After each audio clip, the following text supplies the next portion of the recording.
House of prayer ministry के द्वारा संचालित ऑनलाइन मिनिस्ट्री में आप सबों का एक बार फिर से हार्दिक स्वागत है। आइए हम सब मिलकर के अपने आत्मा को तैयार करें कि आज जो भी वचन परमेश्वर की दास के द्वारा हम तक पहुंचाया जाए, बहुत आत्मा सहायता करे कि हमारा हृदय स्पर्श किया जाए और हम में से एक एक जन अपने जीवन में एक नए आयाम में पहुंचने पाए, हमारा आत्मिक स्तर आगे बढ़ने पाए, विश्वास में हम बलवंत होने पाए और सबसे बढ़कर प्रभु से मुलाकात करने के लिए हमारा जीवन तैयार पाया जाए। आइए हम सब प्रार्थना में जाए। Praise God, hallelujah. हमारे मान सामर्थ्य जीवित अनुग्रहकारी प्रभु परमेश्वर, एक बार फिर से हम आपके बहुत चरण मांगते हैं आज के अच्छे दिन के लिए आपको धन्यवाद। ये वो दिन है जिसे आपने बनाया ताकि आपकी प्रजा के लोग आप में आनंदित और मगन हो जाए। इसी समय प्रभु जब हम आपकी चरणों में बैठ करके आपके वचन को सुनते और सीखते हैं, जितने भाई बहन किसी भी स्थान पर क्यों ना हो, जो प्रभु जब अपना समय निकाल करके आपके चरणों में बैठ कर वचन को सीखने के लिए तैयार हैं, हम प्रार्थना करते प्रभु हर जगह आपकी प्रतापी और महिमा में उपस्थिति बढ़ जाए। अपने वचन के द्वारा हर एक की जीवन से बातचीत करिए और आज का दिन हमारे जीवन में नई आशीषों को लेकर आने पाए। आपका अभिषेक दास को हम आपके जोर हाथों में देते हैं। बहुत बार पापों की सहायता करिए और ईश्वर के सामर्थ्य नाम में जो कुछ उनके मुंह से निकलता है एक एक वचन आपकी ओर से होने पाए, सुनने वाले एक एक जन आशीष को प्राप्त कर सके। अपने वचन के द्वारा, अपने पवित्र आत्मा के द्वारा हर एक के जीवन को आप स्पर्श करिए, अपने अनुग्रह में हर एक को आगे बढ़ाए। महिमा आपको देते हैं। विशेष समय में हम अपने आप को आप हाथ में दे देते हैं। पवित्र आत्मा हर एक को अपने कब्जे में लेकर के आशीषित करें। महिमा आपको मिले। उद्धार करते ईश्वर के सामर्थ्य नाम से मांगते हैं, आमीन। इस वक्त हम सब प्रार्थना के साथ बैठे, परमेश्वर के दास पास्टर जॉय हमारे बीच में और वो हमारे बीच में वचन की सेवकाई करेंगे। आइए हम खुले हुए हृदय के साथ प्रभु के वचन को ध्यान से सुने। Pastor Joy. आप सबको जय मसीह की। इस रविवार की सुबह की आराधना में मैं आप सबका स्वागत करता हूं मेरे प्रियो, और मैं उम्मीद करता हूं कि आप सब परमेश्वर में भले और चंगे होंगे। हालेलुया, आमीन। और जबकि आप अपने घरों में हैं और आप परमेश्वर के वचन को सुन रहे हैं, मैं चाहता हूं कि आप इस समय को आप तमाम बातों से अपने दिमाग को हटा करके परमेश्वर के वचन की ओर लगाएं। और जबकि ये परमेश्वर की आज्ञा भी है कि हम सब संडे के दिन परमेश्वर के सम्मुख कलीसियाई रूप से इकट्ठे हुए, सो मैं आपको चाहता हूं कि जरूर से कलीसिया नहीं लग रही है, पर घर में भी जब हम हैं तो पूरी गंभीरता के साथ में हम इन बातों में रहेंगे। मैन जी। हम कुछ बातों को देखेंगे परमेश्वर के वचन में से, और मैं चाहता हूं उसके लिए आप निकालें फिलिपियों की पत्री और उसके पहले अध्याय में उसके 19 से 22वें पद तक के हम देखेंगे। Letter to Philippians chapter 1 verse 19 to 22। क्योंकि मैं जानता हूँ कि तुम्हारी विनती के द्वारा और यीशु मसीह की आत्मा के दान के द्वारा इसका प्रतिफल मेरा उद्धार होगा। मैं तो यही हार्दिक लालसा और आशा रखता हूँ कि मैं किसी बात में लज्जित ना हूँ, पर जैसे मेरे प्रबल साहस के कारण मसीह की बड़ाई मेरी देह के द्वारा सदा होती रहती है, वैसे ही अब भी हो, चाहे मैं जीवित रहूँ या मर जाऊँ, क्योंकि मेरे लिए जीवित रहना मसीह है और मर जाना लाभ है। पर यदि शरीर में जीवित रहना ही मेरे काम के लिए लाभदायक है, तो मैं नहीं जानता कि किसको चुनूं। जी। मेरे प्रियो, मैं इससे पहले कि हम आगे को चले, मैं कुछ बातों को जरूर से आपसे कहना मांगता हूँ। मैं आपको उत्साहित करूंगा कलीसिया के पासबान होने के नाते कि मेरे प्रियो आप सब लोग सरकार के द्वारा दी हुई गाइडलाइंस का पालन करें।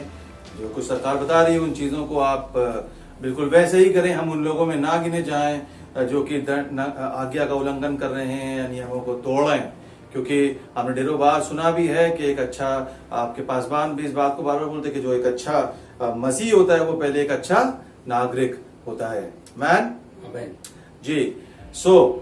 यस, ये हिस्सा जरूर से हमने पढ़ा मेरे प्रियो, पर इससे पहले कि हम आगे चले मैं आपसे कुछ बातों को पूछना मांगता हूं, और यदि आप मेरे साथ में सहमत हैं सो हम आगे को चलेंगे। क्या आप इस बात को मानते हैं कि परमेश्वर चीजों पे नियंत्रण को रखता है? यस। आप अपने घरों में हाँ बोल सकते हैं। आप, मैं भले नहीं सुन रहा हूं पर मैं विश्वास करता हूं कि आप का जवाब क्या है। मैन, तो क्या आप विश्वास करते हैं कि परमेश्वर जो कुछ घट रहा है उन चीजों के ऊपर वो नियंत्रण को लिए हुए है? यस। क्या आप विश्वास करते हैं कि परमेश्वर जो है तमाम चीजों को उस ओर लेकर के जा रहा है जिस ओर के बारे में उसका वचन ने बयान किया है? इतने समय से परमेश्वर जिन बातों के लिए चिता रहा था, कलीसिया जिन बातों के लिए चिता रही थी, और जबकि हम जानते हैं कि हम उस उन लोगों में हैं जो कि एक स्वर्ग से अपने उद्धारकर्ता के आने की बाट को जो रहे हैं। मैं ऐसा इसलिए पूछ रहा हूं मेरे प्रिय कि बहुत कुछ है जो कि चारों तरफ हमारे घट रहा है, जो कि हमारे ध्यान को आकर्षित करने की कोशिश करता है। और इससे पहले कि हम उस बीज को बोएं, मैं चाहता हूं कि वो भूमि वहां पे तैयार होने पाए। हमको अपने तमाम बातों से अपने ध्यान को हटा करके इस बात की ओर लगाएं कि परमेश्वर सब चीजों के ऊपर नियंत्रण को रखता है। परमेश्वर सिंहासन पर विराजमान है और वो अपने लोगों से इस समय बात करना चाहता है। मैन आमीन। हालेलुया। यू नो व्हाट, जिस पद को हमने यहाँ पे पढ़ा मेरे प्रियो, हम यहाँ से कुछ चीजों को देखेंगे और उसके बाद में हम आज के संदेश की ओर चलेंगे, पर ये बातें देखना बहुत जरूरी है और मैं चाहता हूँ कि आप इन बातों को देखें मेरे साथ में। फिलिपियों की पुस्तक उसका पहला अध्याय उसके 19वें पद में 22वें पद तक के हमने यहाँ पे पढ़ा और यहाँ पे पौलुस जो है वो कुछ बातों को अपने लोगों को बता रहा है। फिलिपियों की जो कलीसिया है उसको बता रहा है, और फिलिपियों की जो कलीसिया है मेरे प्रियो, ये जो पत्री है ये एक डिफरेंट टाइप का लेटर है। यहाँ पे अगर आप देखेंगे ये एक बहुत मैच्योर कलीसिया है। जब आप इसको पढ़ेंगे तो आप देखेंगे बहुत ही कम वो करेक्टिव मेजर्स वो यहाँ पे बताता है, बहुत कम वो बातें बताता है जहां पे वो कहता है कि तुमको ये ठीक करने की आवश्यकता है, ये ठीक करने की आवश्यकता है। ज्यादातर वो इन बातों को बोल रहा है कि नहीं, मैं इस बात को देख करके खुश हुआ, मैं इस बात को देख करके खुश हुआ, ये परिवर्तन जो तुम्हारे जीवन में आया उसको देख करके मैं खुश हुआ, और ये वाली बात है और ये वाली बात है। सो वो एक मैच्योर लोगों से यहाँ पर बात कर रहा है, उन लोगों से बात नहीं कर रहा है जो कि प्यादों से लड़कर ही हार बैठे हैं तो बड़ी चीजों में जब कैसे वो आगे को जाने पाएंगे। उन लोगों से बात कर रहा है जो उस नजरिए को रखते हैं क्योंकि परमेश्वर का वचन चाहता है कि वो अख्तियार करने पाए। एंड एक और बात है कि जो पौलुस है वो इस समय कहां पर है? वो बंदी गृह में है, वो जेल में है और वो जंजीरों में जकड़ा हुआ है वहां पर, और वहां से वो इन बातों को लिखता है। एक बहुत ही मशहूर पद है जो कि फिलिपियों के 4 में पाया जाता है, और हम बचपन में भी उसको VBS में और संडे स्कूल में बहुत गाते थे। फिलिपियो 4 करके, सकता है कि आपने भी खाया होगा। मैं उसको पहले बोलता था फिलिपियो चाचा, मुझे लगता था कोई चाचा है शायद, मैं समझ नहीं आता था कि कौन है, किसके बारे में बात हो रही है। वो संडे स्कूल में एक दिन हम गए तो वहां पे वो ऐसा गाना गा रहे थे कि फिलिपियो चाचा। सो मैं उसको चाचा बोलता था, पर वो फिलिपियो 4 है और वहां पे लिखा प्रभु में सदा आनंदित रहो। मैं फिर कहता हूं आनंदित रहो। कुछ बातों को फिर से कहने की आवश्यकता है। ये हमको पता है कि हमको प्रभु में आनंदित रहना है, परंतु क्या हो गया है कि ढेर सारी चीजों को हम अपने आसपास होते हुए देख रहे हैं, और वहां पे पौलुस ने कहा मैं फिर कहता हूं कि तुम प्रभु में आनंदित रहो। तब कह रहा है वो, जबकि वो जेल में बंद है, उसको नहीं पता है कि उसका क्या भविष्य होने पाएगा, क्या वो यहाँ से बाहर आएगा या वो बाहर नहीं आने पाएगा। और वहां से वो फिलिपियों की कलीसिया को कई बातों को लिख रहा है। वो इस बात को भी लिखता है कि जो कुछ जो है मुझको अच्छा लगता था आज वो मुझे कूड़ा जान पड़ता है। ऐसा नहीं था कि वो बातें अच्छी नहीं थी, परंतु कुछ और बेहतर है जो मैंने प्राप्त कर लिया है। तो इस बैकग्राउंड में वो बातों कर रहा है, और यहाँ पे 19वें पद में से हम 22वें पद को देखेंगे। यहाँ पे वो क्या कह रहा है जी, फिलिपियों 1:19, क्योंकि मैं जानता हूँ कि तुम्हारी विनती के द्वारा जी और यीशु मसीह की आत्मा के दान के द्वारा इसका प्रतिफल मेरा उद्धार होगा। यू नो व्हाट, वो एक बॉन्डेज में है, एक बंधुआई में है, बंदी गृह में है, और वो क्या कह रहा है? क्योंकि मैं जानता हूं कि तुम्हारी विनती के द्वारा वो प्रार्थनाएं जो तुम कर रहे हो, वो प्रार्थनाएं जो कलीसिया कर रही है, वो प्रार्थनाएं जो कि संपूर्ण संसार में हो रही है, और जो कुछ आप जूम पे और यहाँ अलग अलग जगहों पे सब कलीसियाएं मिलकर के उपवास करें, प्रार्थना करें, और उससे क्या होने पाएगा? उसके द्वारा और यीशु मसीह के आत्मा के दान के द्वारा इसका प्रतिफल क्या होगा? मेरा उद्धार होगा। मेरे प्रियो, एक बात जो मसीह जीवन में होती है, एक बात जो मसीह जीवन को पूरे संसार की सोच से अलग करती है, वो क्या है? कि मसीह लोग प्रतिफल की ओर देख रहे होते हैं। हम वो लोग होते हैं जो कि देख रहे होते हैं कि इसके बाद में क्या है। हाँ, हम इन चीजों में हैं, पर हम किस ओर जा रहे हैं? हमारी आशा उन्हीं चीजों से नहीं होती है जो कि दिखाई दे रहा है। हम जानते हैं कि उसके पीछे परमेश्वर वहां पे क्या चीजों को कर रहे हैं। एक कठिन समय से हम होकर गुजर रहे हैं, और हमने पिछले समय में देखा कि किस प्रकार की चीजें हमने डिस्कस भी किया था। इस बार फिर से मैं आपको कहना मांगता हूं मेरे प्रियो, ऐसा नहीं है कि परमेश्वर इन चीजों को मैं ऊपर लेकर के आ गया है, वो जबरदस्ती का परमेश्वर नहीं है, पर हमने उन चीजों को शायद चुन लिया। हमने जो है वो उस प्रकार की जिंदगी को संसार ने जिया कि जिस प्रकार की चीजों को हम अपने बीच में उतरवा पाते हैं।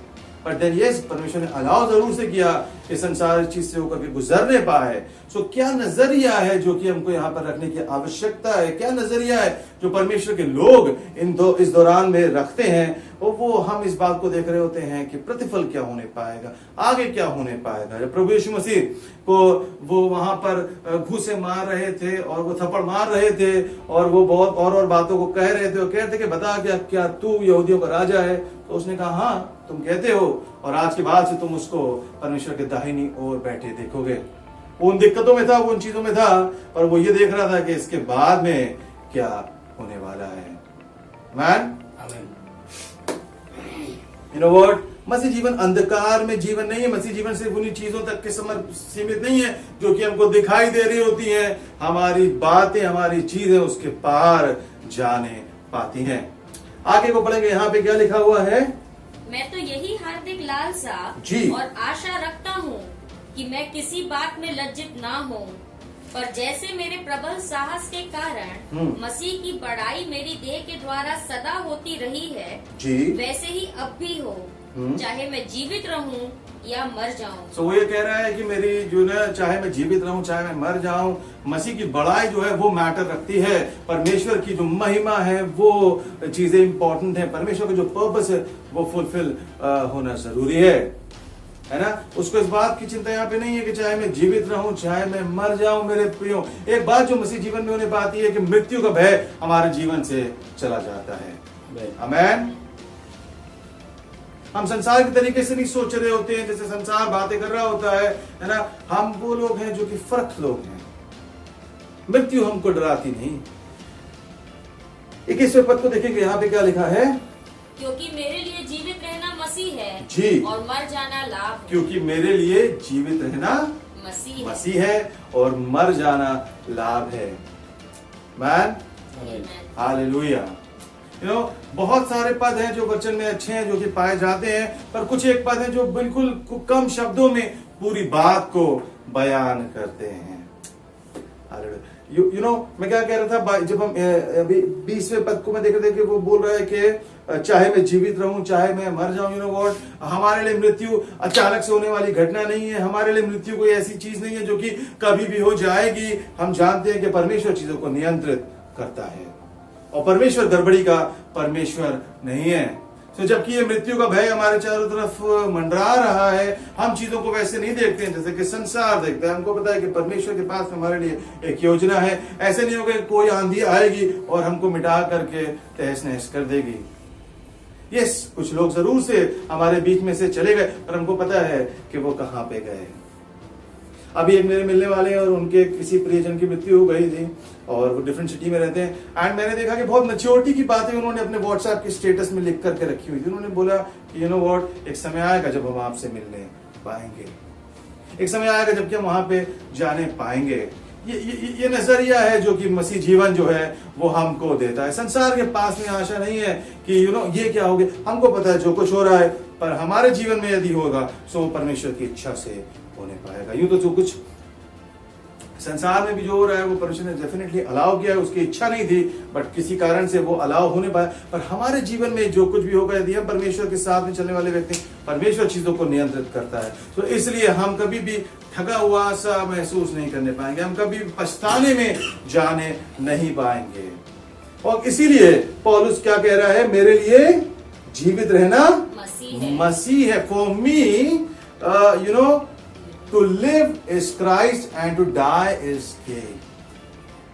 वो कह रहा है क्योंकि मेरे लिए जीवित रहना मसीह है और मर जाना मुनाफे की लाभ की बात है। मैं क्या कह रहा था, कुछ पद हैं जो कि पूरी कहानी को कुछ शब्दों में कह देते हैं। यूहन्ना 3:16 में अक्सर हम लोग बात करते हैं कि पूरी बाइबल का सार है वहां पे, क्योंकि परमेश्वर ने जगत से ऐसा प्रेम रखा कि उसने अपने इकलौते पुत्र को दे दिया ताकि जो कोई उस पर विश्वास करे वो नाश ना हो परंतु अनंत जीवन पाए। This is the gospel. और एक और ये वाला पद भी कुछ इसी प्रकार की बातों को कहता है। यू नो व्हाट, इस बात को कहता है, this is the full gospel. मेरे लिए जीवित रहना मसीह है। यदि you know what, life is all about Christ. यदि आप इस संसार में हैं, जीवन किसके बारे में है? प्रभु यीशु मसीह के बारे में है। उसके बगैर जो है, उसके इतर जो है वो जीवन नहीं है ना। वहां पे बस सर टकराना है, वहां पे सिर्फ जो है वो अंधकार में टटोलना है, वहां पे एक जो है असुरक्षा है। बट यहां पे क्या लिखा हुआ है? यहां पे एक पर्पस है। For me to live is Christ and to die is gain. पूरा गॉस्पेल यहां पे है, पूरा सुसमाचार यहां पे है। यदि हम जीवित हैं तो हम परमेश्वर के लिए जीवित हैं, हम यीशु के साथ में चल रहे हैं। और यदि हम मृत्यु भी हो जाती है, वो मुनाफा है, वो gain, that is not loss.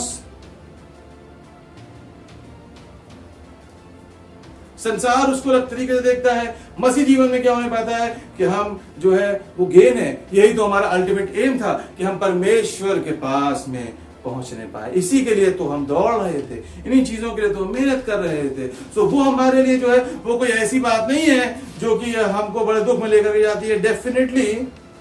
But ultimately जो हम चाहते हैं वो क्या है? हम परमेश्वर के पास में पहुंच मांगते हैं। और हम जानते हैं कि वो चीजें ऐसे नहीं हो जाएंगी। जब कभी परमेश्वर उसको अलाउ करेगा सो वो पाएगा। भजन संहिता 135 के 16वें पद में हम आएंगे। वहां पे क्या लिखा हुआ है मेरे प्रियो? Psalm 135 verse 16। उनके मुंह तो रहता है परंतु वे बोल नहीं सकती। Just a second please. 134 को देखेंगे जरा sir. 15 just a second, Psalm 135 verse 16, जहां पे वो लिखा है कि मेरे हर एक दिन जो है ना वो परमेश्वर की ओर से ऑर्डेन्ड है और वो गिना हुआ है। इस प्रकार से दाऊद वहां पे कहता है, For all the days of my life are ordained by God। वो पहले से परमेश्वर को पता है, उससे आप बढ़ा भी नहीं सकते, उससे आप घटा भी नहीं सकते। पर जब तक कि हम यहाँ पर जीवित हैं मेरे प्रियो, और रेफरेंस हम आपको जल्दी से देंगे, तो हम यहाँ पे जीवित हैं मेरे प्रियो, तो हमारे लिए जीवन किस बात में है? For me to live is Christ. क्योंकि जीवित रहना क्या है? मसीह है।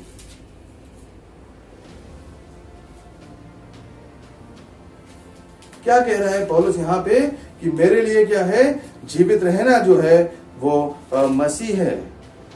To live is Christ.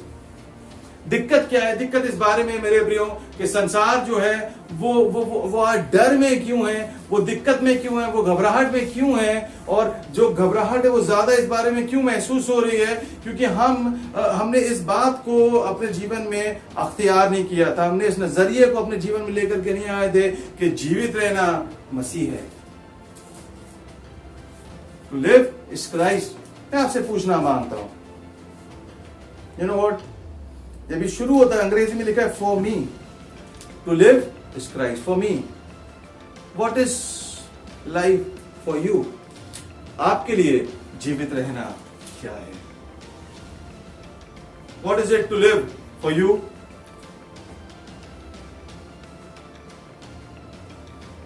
पौलुस तो कह रहा है, पौलुस तो अपने विषय में बिल्कुल सर्टेन है। वो तो वहां पे बंदी गृह में बैठ करके इन बातों को लिख रहा है। वहां पे भी उसको निश्चय है, वो कह रहा है मेरे लिए तो जीवित रहना मसीह है। आपके विषय में, अपने विषय में क्या राय को आप रखते हैं? He is certain। You know what? जो सबसे बड़ा दुख है कलीसिया का, जो सबसे बड़ी दिक्कत है वो ये है, ढेर सारे लोगों में जो दिक्कत पाई जाती है वो ये कि हम सारा समय हमने और चीजों के पीछे भागने में लगाया है। हम भागते रहे। आज हम किन चीजों के पीछे भाग रहे हैं? आज लोग ऑक्सीजन सिलेंडर्स के पीछे भाग रहे हैं, आज लोग बेड्स के पीछे भाग रहे हैं, आज लोग और चीजों को के पीछे भाग रहे हैं। क्या है ये? They are running after health. They are running towards security. लोग सुरक्षा के पीछे भाग रहे हैं, लोग जो है ना अच्छे स्वास्थ्य के पीछे भाग रहे हैं, क्योंकि आजकल ये पैंडेमिक आया हुआ है। उससे पहले लोग अच्छी नौकरी के पीछे भाग रहे थे, लोग जो है वो अच्छे भविष्य के पीछे भाग रहे थे, और अच्छे बैंक बैलेंस के पीछे भाग रहे हैं, और चीजों के पीछे में भाग रहे हैं। और यही लोग कलीसिया में भी आते हैं, और यही लोग प्रार्थना भी करते हैं, और ये लोग घर पे भी प्रार्थना कर रहे हैं, कह रहे हैं प्रभु कि हमको ये चीजें देने पाए, आप प्रभु आप ये वाली चीज को कर दें, प्रभु आप ये वाली चीज को कर दें। और परमेश्वर जो प्रेम से भरा हुआ परमेश्वर, वो हमारे जीवन में इन चीजों को कर भी रहा होता है। पर मेरे प्रियो, आवश्यकता इस बात की है कि आप उसके पीछे भागने पाए। क्योंकि वो हम एक चीज के पीछे एक समय में भाग रहे होते हैं। अभी इसकी आवश्यकता है तो हम इसको पकड़ने में लगे, अभी इसकी आवश्यकता है तो हम इसको पकड़ने में लगे, अभी इसकी आवश्यकता है तो हम इसको पकड़ने में लगे हुए हैं। पर सच्चाई ये है कि ये सारी चीजें पाई कहां पे जाती हैं? प्रभु यीशु मसीह के पास में पाई जाती हैं। क्योंकि मेरे लिए जीवित रहना क्या है? मसीह। ये सारी चीजें प्रभु यीशु मसीह के पास में पाई जाती हैं। जब आपके पास में फ्रिज होगा तो आपके पास में ठंडा पानी भी होगा, तो आपका खाना भी खराब नहीं होने पाएगा, और फिर आप आइसक्रीम भी जमा सकते हैं, और आप बर्फ भी जमा सकते हैं। पर दिक्कत क्या रही है? हमने बस सिर्फ ठंडे पानी की इच्छा को करा है, हमने सिर्फ खाना ना खराब हो जाए इसकी इच्छा को अपने जीवन में रखा है, और हम बस चाहते हैं कि बस यही इसी स्तर पे हम रहना मांगते हैं कि हमको बर्फ मिल जाए। परमेश्वर चाहता है कि उसने अपने इकलौते पुत्र को दे दिया। ओ यूहन्ना 1 के ऐसा वो 11 में ऐसा लिखा है कि वो अपनों के बीच में आया, परंतु उसके अपनों ने उसको नहीं पहचाना।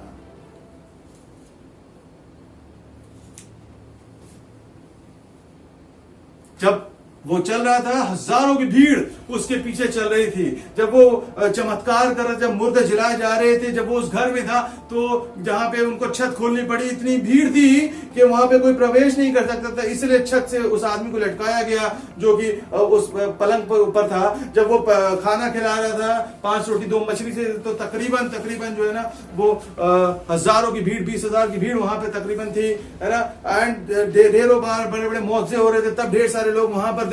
पर जब वो उस क्रूस पे था, कोई उसके साथ में नहीं था। क्यों? क्योंकि लोग आ रहे थे अपनी जरूरतों के लिए, अपनी चीजों के लिए, अपने जॉब्स के लिए, अपने मकान बन जाए इसके लिए, ये वाली चीज हो जाए प्रभु उसके लिए। हम किस चीज की चिंता करते रहे पूरे समय? इन चीजों की चिंता करते रहे। क्यों? ये क्या चीजें? ये तो बाय प्रोडक्ट्स हैं। ये वो चीजें जब प्रभु हमारे घर में होगा, जब प्रभु हमारी जिंदगी होगा, तो ऑटोमेटिकली ये चीजें हमारे पास में होने पाएंगी। पर हमारा पूरा ध्यान, पूरा कंसंट्रेशन बस इन्हीं चीजों में लगा रहा। एंड वी मिस्ड, हमने मिस किया उस इंपॉर्टेंट चीज को, उस सब्सटेंस को जो कि हमें चाहिए। और वो प्रभु यीशु मसीह है। क्या लिखा हुआ है इब्रानियों में कि विश्वास क्या है? अनदेखी वस्तुओं का निश्चय, और आशा की वस्तुओं का निश्चय, और अनदेखी वस्तुओं का प्रमाण है। क्या है वो प्रमाण? क्या है वो निश्चय? वो परमेश्वर है। वो कौन सी बात है जो कि हमको हियाव को बंधाती है? वो कौन सी बात है जो कि हमारे लिए आशा के रूप में उपस्थित है? क्या वो कलीसिया है, उसकी इमारत, या वो जो है कोई प्रचारक है, या कोई बड़े बड़े सहानुभूति के शब्द हैं? ये मेरे प्रियो, वो परमेश्वर है। ही इज द निश्चय, वो प्रमाण है। एंड दिक्कत क्या रही है? We have been running after all the other things, और हमने उसको मिस करा है। पौलुस जानता है, वो क्या कह रहा है कि मेरे लिए क्या है? जीवित रहना मसीह है, और मर जाना लाभ है। यू नो व्हाट, मैं आपको डरा नहीं रहा हूं कि वो मृत्यु आ गई है, बस मैं उसके लिए आपको तय करूं। नहीं, मैं ऐसा नहीं करूं। मैं आपको चाहता हूं मेरे प्रियो, जब तक कि परमेश्वर ने हमको यहां पर रखा है, हम इस बात को समझ नहीं पाए कि जीवन हमारे लिए क्या है। क्या वो आपके लिए यीशु है? मैं चाहता हूं आप निकालें इफिसियों उसका पहला अध्याय, उसके 15 से 22 तक के हम पढ़ेंगे। इस कारण मैं भी उस विश्वास का समाचार सुनकर जो तुम लोगों में प्रभु यीशु पर है और सब पवित्र लोगों पर प्रकट है, तुम्हारे लिए धन्यवाद करना नहीं छोड़ता और अपनी प्रार्थनाओं में तुम्हें स्मरण किया करता हूँ कि हमारे प्रभु यीशु मसीह का परमेश्वर जो महिमा का पिता है तुम्हें अपनी पहचान में ज्ञान और प्रकाश की आत्मा दे और तुम्हारे मन की आंखें ज्योतिर्मय हो कि तुम जान लो कि उसकी बुलाहट की आशा क्या है। जी 21 और 22 पद में आ जाएंगे जी। सब प्रकार की प्रधानता जी। और अधिकार और सामर्थ और प्रभुता के और हर एक नाम के ऊपर जो न केवल इस लोक में पर आने वाले लोक में भी लिया जाएगा जी। बिठाया। किसको बिठाया? यहाँ अगर आप ऊपर से पढ़ेंगे, समय कम है इसलिए मैंने आपको 21 पे मैं आपको लेके गया, 18 19 22 से आप पढ़ेंगे। यहाँ प्रभु यीशु मसीह के विषय में बात हो रही है। वही प्रभु यीशु मसीह जिसके विषय में पौलुस वहां पे कह रहा है कि मेरे लिए जीना मसीह है। वो प्रभु यीशु मसीह की डेफिनेशन यहाँ पे लिखा हुआ है। वो जब वो जीना मसीह है, जब आपकी जिंदगी में वो मसीह आने पाएगा तब क्या क्या आने पाएगा उसके साथ में वो यहाँ पे लिखा हुआ है जी। अब पढ़ेंगे। सब प्रकार की प्रधानता, सब प्रकार की प्रधानता और अधिकार और सामर्थ और प्रभुता के और जी। हर एक नाम के ऊपर जी। जो न केवल इस लोक में जी। पर आने वाले लोक में भी लिया जाएगा बैठाया। हर नाम के ऊपर जो न केवल इस लोक में बल्कि आने वाले लोक में भी लिया जाएगा बैठा दिया है। जब हम इस अंडरस्टैंडिंग में आ जाते हैं मेरे प्रियो, प्रभु यीशु मसीह हमारे जीवन में किन चीजों को लेकर के आता है, तब हमारा जीना मसीह होने पाता है मेरे प्रियो। प्रभुता, अधिकार, सब चीजों के ऊपर में क्या कर दिया? उसको बैठा दिया है। आगे 22वें पद में पढ़ेंगे।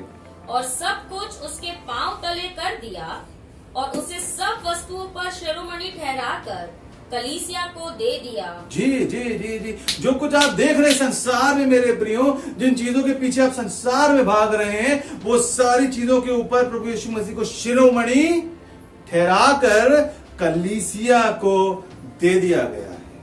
पर हम तो कलीसिया आने के लिए टाइम निकाल नहीं पा रहे हैं। हमारे पास तो वचन पढ़ने का समय नहीं है। हम तो दिन में प्रार्थना नहीं कर पाते। हम तो रोज रोज रोज प्रार्थना ही नहीं कर पा रहे हैं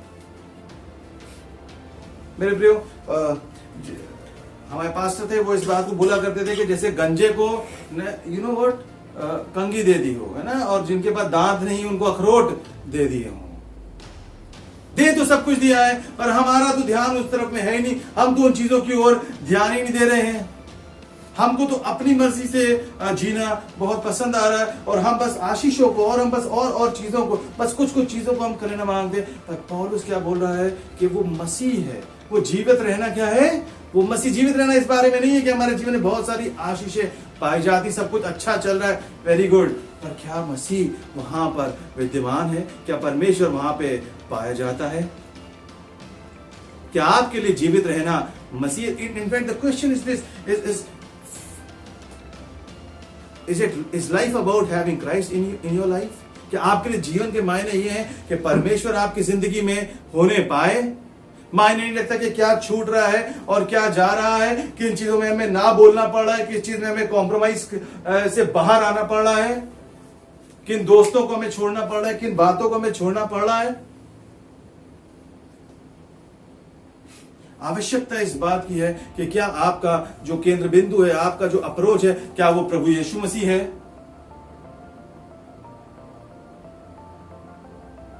वो कह रहे हैं मेरे लिए जीवित रहना मसीह है और मर जाना जो है वो लाभ की बात है। ये पूरा गॉस्पेल है, यहाँ पे पूरा सुसमाचार है। क्या लिखा हुआ है फिलिपियों 1 उसके 22 में? पर यदि शरीर में जीवित रहना ही मेरे काम के लिए लाभदायक है जी, तो मैं नहीं जानता कि किसको चुनूं। यू नो क्यों? अभी क्या हो रहा है? अभी इस समय तो हालात है, लोगों को लग रहा है जो जिंदगी है वो भी बड़ी खतरनाक है और मौत के बाद में क्या है उन्हें पता नहीं है, और बड़ा एक असमंजस है यहाँ पर मेरे प्रियो। हो सकता है कि जीवित रहना आज आपकी नजर में सिर्फ इतना हो कि हम किसी तरीके से कोरोना से बच जाएं। हो सकता है कि आपकी नजर में जीवित रहना सिर्फ ये हो कि आपके पास भी सारी चीजें होने पाए, क्योंकि ऐसा बहुत से लोग समझ रहे हैं। तभी वो दवाइयां जो हैं, जो कुछ 100 रुपए की है वो हजारों में बिक रही है, और वो सब सिलेंडर जो है वो 50-50 हजार रुपए के बिक रहे हैं, क्योंकि उनको लग रहा है, जो इस तरीके के कामों कर उनको लग रहा है कि नहीं पैसा होगा बहुत सारा तो फिर हमारी सुरक्षा होने पाएगी। सो हो सकता है कि जब हम संसार को देखते हैं हमको भी लग रहा है कि नहीं बस जीवित रहना ये है कि हम बस इन चीजों से बचे रहें, पर असलियत में परमेश्वर का वचन बताया जीवित रहना मसीह है। और उसके बाद वो यहाँ पे बोल रहा है कि 22वें पद में कह रहा है कि यदि मैं जीवित रह जाऊंगा, यदि मैं इन चीजों में आगे बढ़ता जाऊंगा तो क्या करूंगा मैं, I will do fruitful labour. मैं क्या करूंगा, फिर से पढ़ देंगे 22वें पद को। पर यदि शरीर में जीवित रहना ही मेरे काम के लिए लाभदायक है जी, तो मैं नहीं जानता कि किसको चुनूं। जी जी। सो मेरे लिए काम के लिए लाभदायक है तो मैं किसको चुनूं? क्योंकि मैं दोनों के बीच अधर में लटका हूँ। जी जी। सो यहाँ पे अंग्रेजी में इस प्रकार से लिखा हुआ है कि he will be doing fruitful labor। क्या आप उस पर्पस को समझते हैं, उस पर्पस की ओर आपकी निगाह है जो परमेश्वर ने जिसके लिए आपको संसार में रखा है मेरे प्रियो, या सिर्फ बस आप अपनी चीजें जुटा लेने के वही जीवन को समझते हैं? He is talking about doing fruitful labour, और वहां पे वो इन बातों को कह रहा है। सो मेरे प्रियो, यूं तो यहाँ पे बहुत सारी बातें, पर मैं आपको इस बात को कहना मांगता हूँ कि आपके लिए जीवित रहना क्या है? क्या वो मसीह है या वो संसार का तरीके का जीवन है?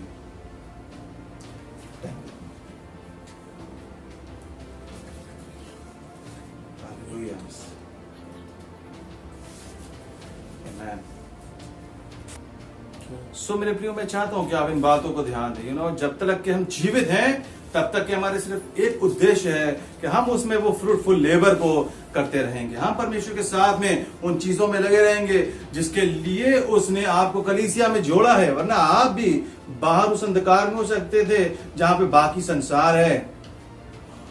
डेफिनेटली हम बाकी संसार से प्रेम करते हैं और हम वो उन मरती हुई आत्माओं को दुख हमारे पास में है और हम उसके लिए लगातार प्रार्थना में, और आप भी प्रार्थना में करें। पर मेरे प्रियो, इस बात को बहुमूल्य समझें कि जब उसने आपको अपने पास में बुलाया है, मेरे प्रियो, हमारे जीवन का उद्देश्य पौलुस के समान होने पाए,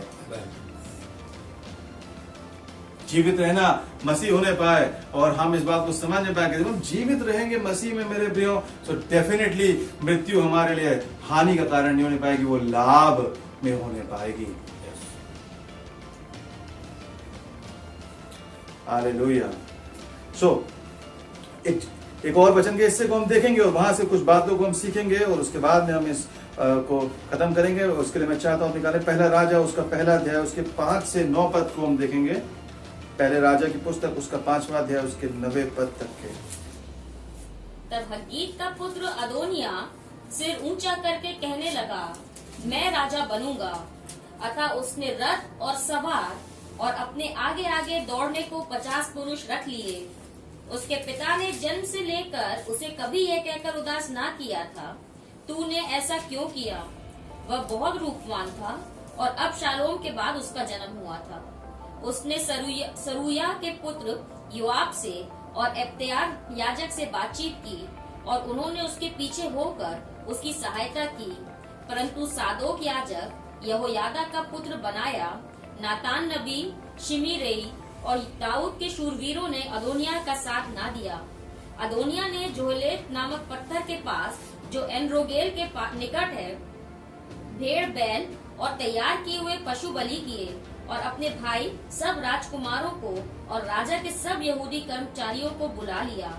परंतु नातान नबी और बनाया और शूरवीरों को और अपने भाई सुलेमान को उसने ना बुलाया। जी बस, थैंक यू।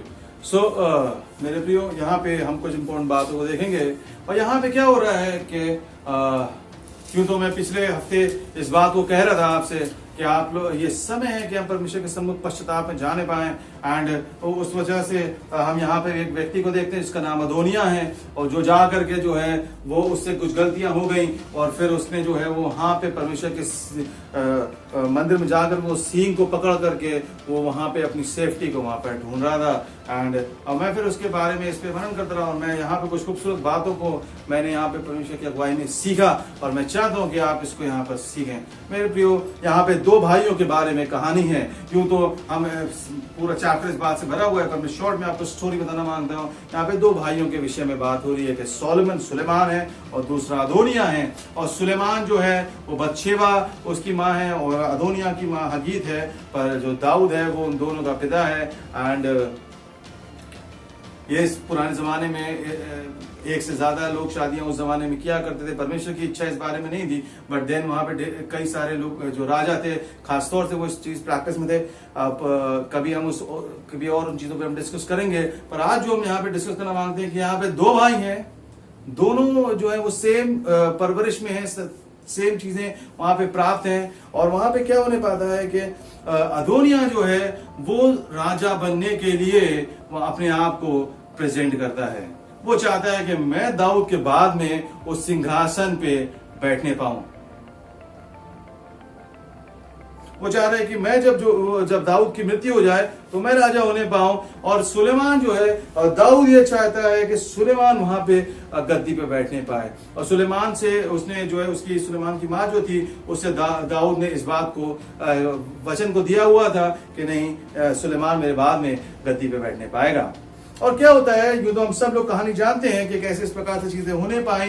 अदोनिया ने अपने आप को राजा प्रोक्लेम कर दिया, कुछ लोगों को अपने साथ में मिला लिया, और जो है उसके बाद में वो जो है वहां पे अपने आप को राजा के तौर पे साबित कर रहा है। और जो उसकी माँ है सोलोमन की, वो बतशेबा जो है वो नातान बातचीत करके दाऊद के पास में जाते हैं और उससे उन बातों को बोलते हैं। फिर डेविड जो है वो अपने तरीके से सोलोमन को अपने कहे अनुसार अपने थ्रोन पे बिठा देता है। और अदोनिया को जब ये बात पता चलती है कि दाऊद ने इस प्रकार से सोलोमन के पक्ष में आकर के वो खड़ा हुआ है, सो अदोनिया वहां पे आकर के क्या करता है कि अपने आप को वो सींगों के पास में परमेश्वर के भवन में आकर उनको पकड़ के वहां पे अपनी गलतियों के लिए क्षमा मांगता है। सो सुलेमान उसके जीवन को बख्श देता है वहां पे। सो इस प्रकार से कहानी यहाँ पर होने पाती है। मैं जब इस चीज को देख रहा था मेरे प्रियो, सो मैं यहाँ पे इस बात को देखता हूँ कि एक ही परवरिश में, एक ही माहौल में, एक ही में भी हो सकता है कि एक ही कलीसिया में, एक ही स्कूल में, एक ही माहौल में रहने वाले ये दो जन थे और ये अपनी जिंदगी के लिए चीजों को वहां पे कर रहे हैं। और मेरे प्रियो, जबकि हमने अभी देखा कि फिलिप्पुस की पत्री में पौलुस इस बात को बोलता है कि मेरे लिए जीवित रहना मसीह है और मर जाना लाभ है। मेरे प्रियो, कैसे हम एक एग्जाम्पल के द्वारा इन चीजों को हम देखेंगे, कैसे जब हम परमेश्वर के पीछे चल रहे होते हैं तो चीजें खुद ब खुद हमारे पीछे किस प्रकार से निकल करके आने पाती हैं। यहाँ पे क्या हो रहा है, यहाँ पे मैं देख रहा हूँ कि एक तरफ अदोनिया है और अदोनिया क्या कर रहा है, वो अपनी कोशिश से उन चीजों को कर लेना मांगता है जो कि उसको चाहिए, उन चीजों में प्रवेश करना मांगता है जिसको कि वो चाहता है कि उसके जीवन में वहां पर होने पाए। और जब सोलोमन है, जब आप यहाँ पर पढ़ेंगे तो सोलोमन कहीं पर भी पिक्चर में नजर नहीं आ रहा है कि वो वहां पे जाकर के फाइट को कर रहा है, वो जाकर के वहां पे हाथ पैर मार रहा है कि नहीं हमारे लिए यहाँ पर चीजें होने पाए। वो वहां पे आकर के गलत रास्ते को भी अख्तियार नहीं करे। इनफैक्ट वो कहीं पिक्चर में भी आपको नजर नहीं आएगा। जब आप देखेंगे यहाँ पे कहीं वो उस पिक्चर में, उस पूरे डिस्कशन में नजर नहीं आएगा। सिर्फ नजर कौन आ रहा है, वहां पे बतशेबा उसकी माँ है और नातान है और ये निकल करके आ रहे हैं वहां दाऊद से बातों को वहां पे कर रहे हैं। क्या होने पा रहा है यहाँ पे कि एक व्यक्ति है जिससे कि राजा ने वायदे को किया हुआ है। ये क्या दिखाता है, ये उस जीवन को दिखाता है मेरे प्रियो, जहां पे हम परमेश्वर के हुजूरी में उसकी अगुवाई में, उसकी आज्ञाकारिता में चलते हैं और उसके वायदे जो है वो वहां पर उसके जीवन में पाए जाते हैं, सुलेमान के जीवन में पाए जाते हैं। और अदोनिया जो है वो उस प्रकार के जीवन को दिखा रहा है मेरे प्रियो, क्योंकि जो कि ये सोचता है कि नहीं, सब चीजें पे मेरा अधिकार है और मैं वहां पे जाकर के चीजों को ले लूंगा। पर क्या होने पाता है, ये अपने तरीके लगा रहा है, ये अपनी कोशिशों को कर रहा है, पर उसके बावजूद क्या होने पाता है कि इसको उन चीजों से हाथ धोना पड़ता है। थोड़ी देर के लिए वो वहां पे पहुंच जरूर जाता है, थोड़ी देर के लिए वो वहां पे जो है अपने आप को ऐसा सोचता है कि नहीं वो सक्सेसफुल है उन चीजों में, पर क्या होने पाता है कि जब परमेश्वर वहां पर एक्ट करते हैं सो वो चीजें उसके पास से चली जाती हैं। मैं आपको क्या बताने की कोशिश कर रहा हूं मेरे प्रियो, यू नो व्हाट, आवश्यकता इस बात की है कि हम अपने जीवन में, जबकि हम इस कठिन दौर से होकर गुजर रहे हैं और प्रभु हमारी रक्षा को करता है, जब हम वापस अपने जीवन में लौटेंगे, रिज्यूम करेंगे मेरे प्रियो, किस चाल को हमको अख्तियार करना है, किस चाल को हमको अख्तियार, किस नजरिए को हमको लेकर के चलना। सुलेमान क्या कर रहा है? सुलेमान यहाँ पे कहीं नजर नहीं आ रहा है। वो एक ऐसा व्यक्ति है जो कि अपने अपने अपने साथ में, अपने अपने माँ बाप के साथ में उसके एक अलग तरीके की चीजें कुछ उन्होंने देखी होंगी, जिसकी वजह से दाऊद ने वहां पे जो है वो बतशेबा को इस प्रकार का वचन दिया। पर अदोनिया देखिए किस प्रकार का है। 6 पद में देखेंगे क्या लिखा हुआ है। उसके पिता ने जन्म से लेकर जी उसे कभी यह कहकर उदास ना किया था, तूने ऐसा क्यों किया। जी जी, उसके पिता ने कभी उससे ये नहीं कहा कि तूने क्यों किया, तुम ऐसा क्यों कर रहे हो, तुम ये क्यों कर रहे हो, तुम वो क्यों कर रहे हो। और एक्चुअली क्या हो रहा होता है, चाहते तो इस बात को ओमिट भी कर सकते थे यहाँ पे, पर ये बात यहाँ पे इसलिए मेंशन्ड है क्योंकि कई बार क्या हो रहा होता है कि हम अपने आप को वहां पे लेकर के ही नहीं आ रहे होते हैं कि हमको परमेश्वर ये बता सके कि तुमने ऐसा क्यों किया, तुम ये बात क्यों करते हो, तुम ये क्यों करते हो। हम अपने आप को उस प्रूनिंग में लेकर के ही नहीं जाना मांग रहे होते हैं। यूं ये सोच रहे थे कि ये तो हमारा बर्थ राइट है, और क्योंकि अबशालोम की मृत्यु हो चुकी है और ये जो है अबशालोम के बाद में पैदा हुआ है, और तो ये वो चीजें ऑटोमेटिकली इसको मिलने पाएंगी। पर मेरे प्रियो, मैं आपसे कहना मांगता हूं कि व्यवस्था जो है ना, ये तो व्यवस्था थी उस जमाने की, पर अनुग्रह सुलेमान के ऊपर में होने पाया। ये चाह रहा था कि वो तो संसार का जो तरीका है, वो जो सिस्टम है, उसमें मैं मूव करूंगा, है ना। हम तो ऑटोमेटिकली, हमारे पास में तो सब कुछ है, हमको आवश्यकता नहीं है कि तुम हमसे कहो कि तूने ये क्यों किया। 6 पद में क्या लिखा? ये चीज उससे कभी उसके पिता ने नहीं कहा था कि तुमने ये क्यों किया। और क्या लिखा है? वह बहुत रूपवान था। जी, बहुत रूपवान थे। और अबशालोम के बाद उसका जन्म हुआ। जी, हम जानते हैं कि भाई अबशालोम किस प्रकार से लहीम शहीम आदमी था, हम सब जानते। तो ये भी उसी प्रकार का व्यक्ति था। और वहां पे क्या हो गया कि जो है रूपवान भी था। और एक और चीज अभी हमने पढ़ा कि उसके पिता ने उसको कभी नहीं कहा कि तूने ये क्यों किया, ताकि उसका दिल ना दुख जाए। ये कहकर उसे कभी उदास ना किया था। जी, उसको उदास नहीं किया था। यू नो व्हाट मेरे प्रियो, कई बार हम बस दूर दूर से मसीह जीवन को जीना मांगते हैं। हम चाहते नहीं, हम चाहते तो है कि सारी चीजें हमको प्रोवाइड भी हो जाए, पर हम ये नहीं चाहते कि परमेश्वर हमको आके बताए कि नहीं तुमने ये क्यों किया, ये वाली बात को ऐसे करो, ये यू नो हमको बुरा लग जाएगा। हम कई बार सत्य को नहीं सुनना मांग रहे होते हैं कि क्या चीजें आवश्यक हैं, कौन सी चीजों में बदलाव लेकर के आना है, कौन सी चीजों में परिवर्तन लेकर के आने की आवश्यकता है। और क्या हुआ यहाँ पे कि इन्होंने कभी उन बातों को तवज्जो नहीं दी। ये ऐसा नहीं कि दाऊद ने इससे नहीं कहा, असलियत ये कि ये कभी अपने आप को वहां पर लेकर के नहीं आने पाया कि ये सुनने पाए कि दाऊद वहां पे क्या कह रहा है। ढेरों बार यहाँ पे दाऊद परमेश्वर को दिखाता है। जब सुलेमान की चीजें गड़बड़ाई तो वो गया परमेश्वर के पास में, क्योंकि वहां परमेश्वर के वायदे थे। उसने दाऊद ने वहां पर उन बातों को वायदे के रूप में उनसे कहा था, इसलिए वो चीजें वहां पे एक्टिवेट हो गई। पर अदोनिया जो है वो बस एक वर्ल्डली सिस्टम में ऑपरेट करना मांगता था, और क्या होने पाया, उसने अलाउ नहीं किया कि कभी वो सुनने पाए कि परमेश्वर उससे क्या कह रहा है। कई बार हम भी इसी प्रकार के जीवन को जीना मांगते हैं मेरे प्रियो। पर मेरे प्रियो, मैं आपसे कहना मांगता हूं, यदि आपने इस प्रकार, आप वो व्यक्ति हैं जो कि इन चीजों में आपको रिलेट कर पा रहे हैं, तो आवश्यकता इस बात की है कि आप उस सीन को जा करके अभी पकड़ लें। जबकि एक कठिन दौर से होकर के हम गुजर रहे हैं मेरे प्रियो, हम उस सीन को जा करके पकड़ लें ताकि परमेश्वर का अनुग्रह हमारे जीवन में होने पाए, उसकी दया हम तक के पहुंचने पाए। यू नो व्हाट, जब पौलुस इस बात को कह रहा है कि जीवित रहना क्या है मेरे लिए, मसीह है, तो वो जो मसीह है वो इस बात से शुरुआत वहां पर होती है कि हम इस बात के लिए तैयार होने पाए कि नहीं, परमेश्वर हमसे गलती हुई है, और हम इस बात के लिए ओपन है कि आप हमको बताएं कि तूने ये क्यों किया और ये क्यों किया। हम उस चेंज को लेकर के आने के लिए तैयार होने पाए।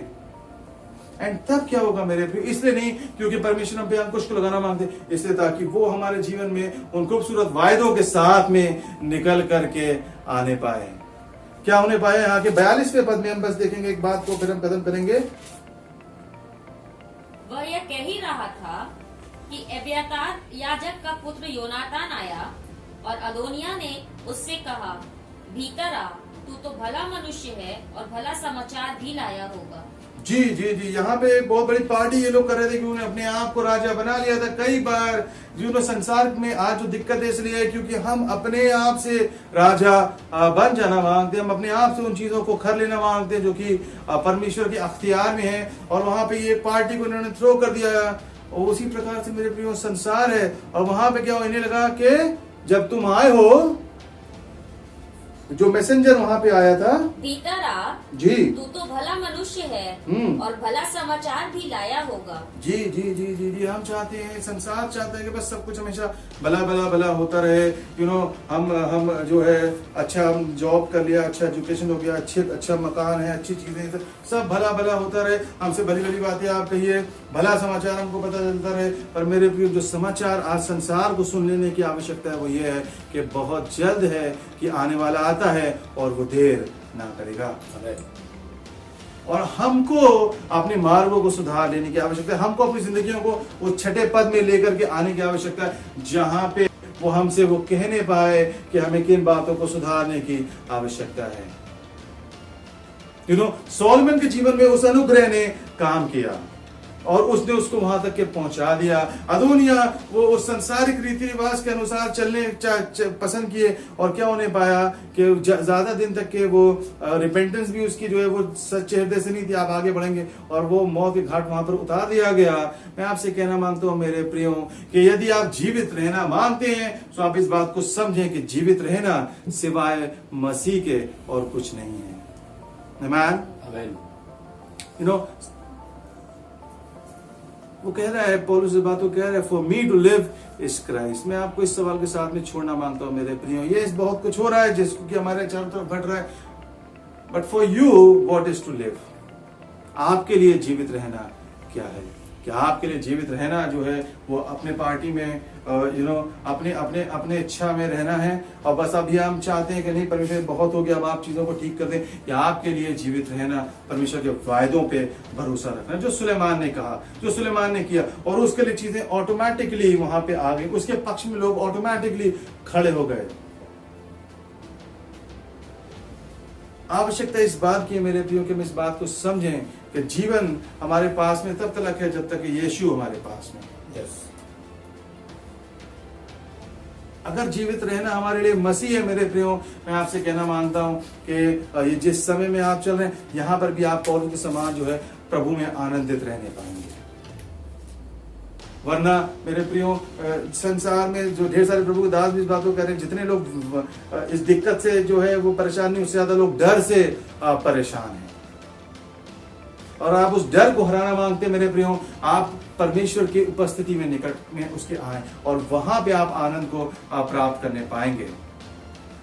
मैं आपको उत्साहित करना मांगता हूं कि ये समय के जबकि हम चीजों को हल्के में लेना अब बंद करें। यदि हम इन चीजों से बच भी गए मेरे प्रियो, मैंने आपको पिछली बार भी बताया, परमेश्वर का आना, उसका प्रकट होना भोर के समान जो है वो निश्चित है, वो टल नहीं सकता है। या आपके जीवन में जीवित रहना मसीह होने पाएगा, सो आप लाभ में प्रवेश करने पाएंगे। आमीन। आइए हम प्रार्थना में चलेंगे। मैं दरख्वास्त करूंगा पास्टर साहब से कि वहां प्रार्थना में अगुवाई करें। जीवित रहना मेरे लिए मसीह है और मर जाना लाभ। Praise the Lord, hallelujah.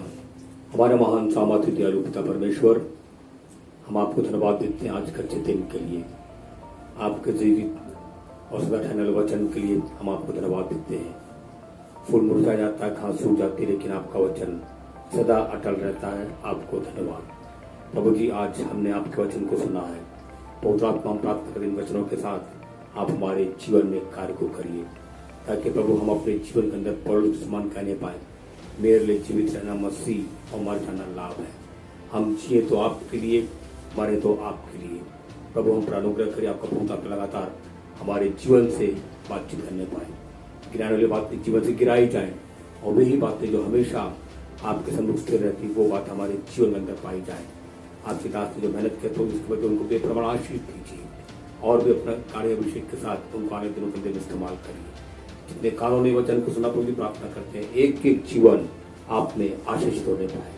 प्रभु दया करें और अपने पवित्र आत्मा को लगातार हमारे जीवन से कार्य करें, हमारे जीवन में हमेशा आपको महिमा मिलती रहे। एक फिर से बोलिए, आपके वचनों के लिए आपको धन्यवाद। हर बात के लिए, तमाम आशीषों के लिए आपको धन्यवाद। आपने हमारी जो बातचीत किया, आपको धन्यवाद। आगे भी आपका बहुत आत्मा लगातार हमारी सहायता करने पाए। महिमा आदर केवल आपको देते हैं, उद्धारकर्ता यीशु के सामर्थ्य नाम से मांगते हैं, आमीन। अब हमारे उद्धारकर्ता यीशु मसीह का अनुग्रह, परमेश्वर पिता का प्रेम और पवित्र आत्मा के संगति और सहभागिता हम सबों के साथ आपसे लेकर मसीह की आगमन तक होती रहे। तो सब लोग कहें आमीन। प्रेज गॉड, प्रेज गॉड, सबों को प्रेज गॉड।